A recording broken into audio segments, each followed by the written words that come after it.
स्वागत है आपका class 7 chapter 6 weather and climate. After having the wonderful discussion of weather climate, difference between weather and climate, elements of climate and weather, and distribution of temperature, today I am in front of you for having discussion over measuring temperature, atmospheric pressure और फिर उसके आगे जो देखें। अब सबसे जो पहला चीज है जो बड़ा ही आनंददायक लगा, मेजरिंग टेम्परेचर। अब इसमें बताना क्या है तुमको? अभी ये कोविड का काल रहा, इसमें भी बताने की आवश्यकता है क्या? थर्मामीटर तो बड़ा कॉमन चीज रहा है घरों में बुखार की जांच पर। तो बुखार है क्या? तापमान ही का तो नापना है। 98.4 से ऊपर बढ़ने लगा तो हम लोग नापते क्या है? टेम्परेचर को ही तो नापते हैं। और इंस्ट्रूमेंट क्या है? थर्मामीटर है। Am I correct? Completely correct. अब इस चीज में याद रखना है कि the instrument which is responsible for measuring the temperature is known as thermometer, is known as thermometer।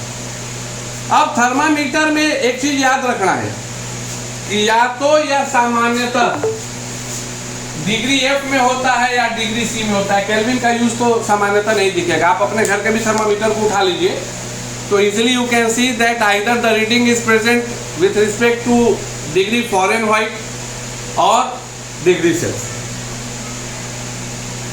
अब एक चीज को याद रखना है कि the boiling point of water, पानी का जो उबलना है, वाटर का बॉइलिंग पॉइंट, तो अगर फ़ारेनहाइट में बोलेंगे, अगर वाटर का बॉइलिंग पॉइंट फ़ारेनहाइट में बोलेंगे तो 212 डिग्री है, और सेल्सियस में बोलेंगे तो 100 डिग्री सेल्सियस होता है। एक चीज को समझ लो। इसका मतलब क्या हुआ कि अगर बॉइलिंग पॉइंट तुमसे पूछा गया the boiling point of water is dash, degree F दिया हुआ है 212 लिखेंगे, डिग्री सी दिया हुआ है तो 100 डिग्री सी लिखेंगे। बेहद आसानी के साथ समझ ली होगी। And the melting point of ice, the melting point of ice is 32 degree F on Fahrenheit and 100 degree C on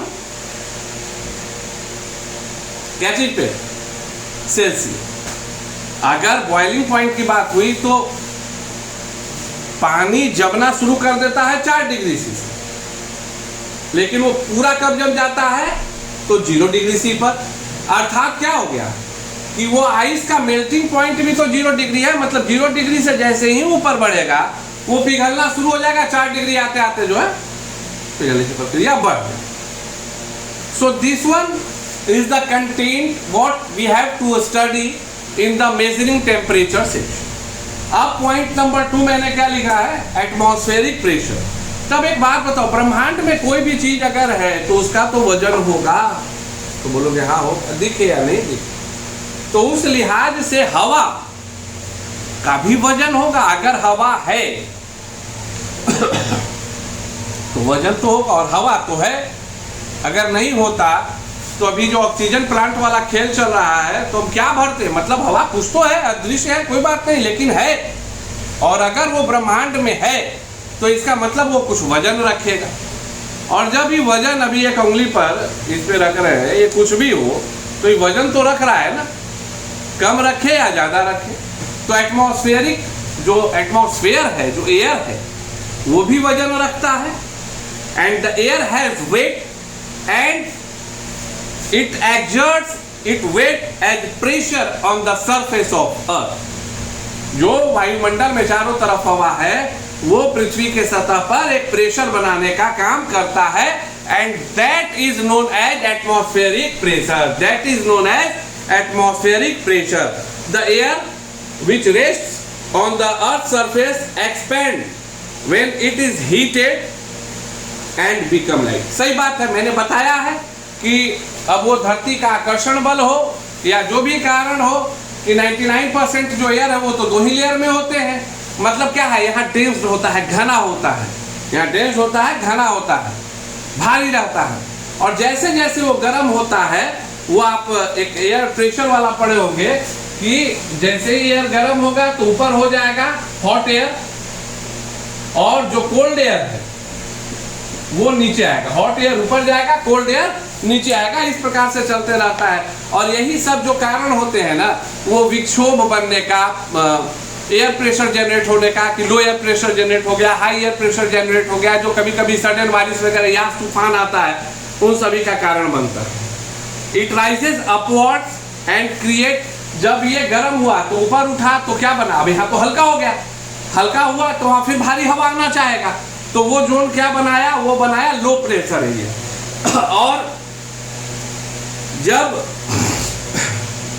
on other hand the cold air contracts become heavy settle down, जब ठंडा हुआ, भारी हुआ, तो वो क्या बनाता है, हाई प्रेशर एरिया बनाता है। तो आप एक चीज को समझिए, हवा है तो प्रेशर है, एटमॉस्फेरिक प्रेशर। हवा, हल्की हवा ऊपर उठी, लो प्रेशर एरिया। भारी हवा नीचे आना चाहेगी, हाई प्रेशर एरिया, दबाव, उच्च दबाव का क्षेत्र, मतलब वहां भारी हवा आना चाह रही है। चारों तरफ डेंस्ड एयर है, वो हल्के एयर को ऊपर ठेल के आना चाह रहा है। मतलब एक तरह से समझ लो कि बड़ा ही अपोजिट टर्म है। अगर एक जगह लो प्रेशर बनता है तो हाई प्रेशर भी वही बनेगा। फैक्टर्स इन्फ्लुएंसिंग एटमॉस्फेरिक प्रेशर, तो सबसे बड़ा फैक्टर तो मेरे हिसाब से क्या है, दो प्रमुख factor, temperature, cold air, hot air, and altitude. ये जो दो हैं वो बहुत ही इंपॉर्टेंट फैक्टर्स हैं for atmospheric pressure. Now we will discuss about the distribution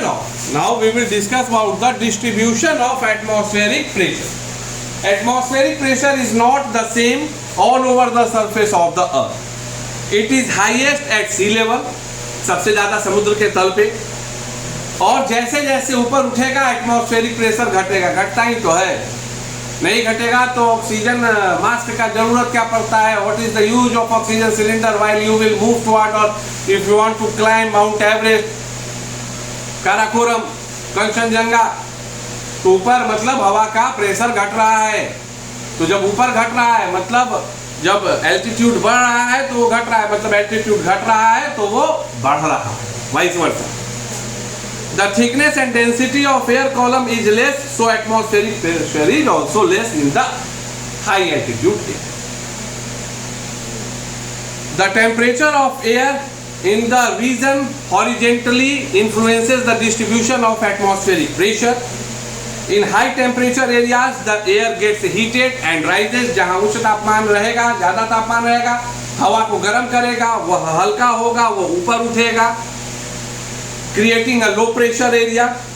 This results in cloudy skies and rain water. मैंने आपको पहले भी बताया ना, अभी जस्ट बोला, यस तूफान and all.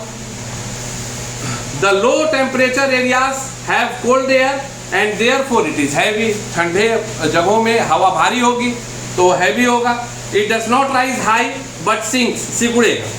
This creates, अभी देखो एक चीज को समझो, हवा भारी हो रही है, सिकुड़ेगा ना, डेंस होगा तो सिकुड़ेगा, तो वहाँ हैवी प्रेशर जोन बना, हाई प्रेशर जोन। और जब हवा हल्की हुई तो फैल के ऊपर जाना जा रहा है, वो क्या हो गया, लो प्रेशर जोन हो गया। चीज को पकड़े, हवा जब, एक चीज को समझो, हवा जब गर्म हुई तो उसका मॉलिक्यूलर डिस्टेंस बढ़ा, तो ये क्या हुआ, ऊपर जाना चाहा, इधर इधर की हवा आना चाहिए, low pressure.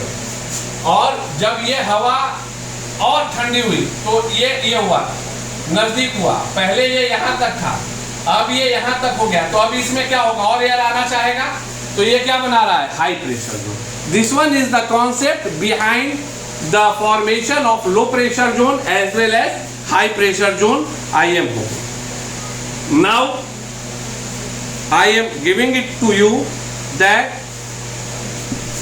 according to the belt, whatever we discussed according to on with respect of temperature, torrid zone, temperate zone and frigid zone.